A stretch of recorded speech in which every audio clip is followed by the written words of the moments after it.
Cancer আক্রান্ত 12 বছরের মেয়েটাকে ডাক্তার আদর করে জিজ্ঞাসা করলেন, বড় হয়ে কি হতে চাও মা? মেয়েটি বলল, বড় হওয়া পর্যন্ত বাঁচতে চাই। স্বপ্নের কত রং, আকাঙ্ক্ষার কত আঙ্গিক, বাঁচার আকুতি কত হৃদয় বেদারক। হাতবিহীন মানুষটার স্বপ্নের কেন্দ্রবিন্দু যদি আমার হাতগুলো ঠিক থাকতো। পা ছাড়া লোকের স্বার্থ একটাই, যদি একদিন চলতে পারতাম সবার মতোই। অন্ধের স্বপ্ন যদি একবারের জন্য দেখতে পারতাম দুনিয়ার রং। আর বোবার সব আকাঙ্ক্ষায় যেন একটু কথা বলতে পারলেই পূরণ হতো। আইসিইউর ভিতরে মানুষটা শুধু একটাবার কাছের দরজার এপাশে বেরোতে চায়।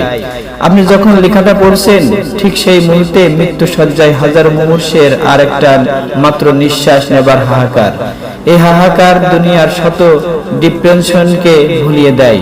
শীতের রাতের ফুটপাত, বাস স্টপ কিংবা রেল স্টেশনে মানুষের রাত্রি যাপন করার দৃশ্য বস্তিবাসীদের কষ্ট ভুলিয়ে দেয়।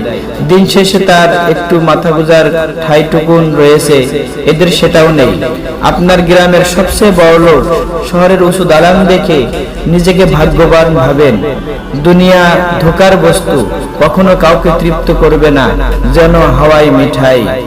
আপনি যত অপূর্ণতায় ভোগেন, ভেবে দেখবেন আপনার সৃষ্টিকর্তা আপনাকে এমন অনেক কিছু দিয়ে রেখেছেন যা অনেকের কাছেই এখনো স্বপ্ন।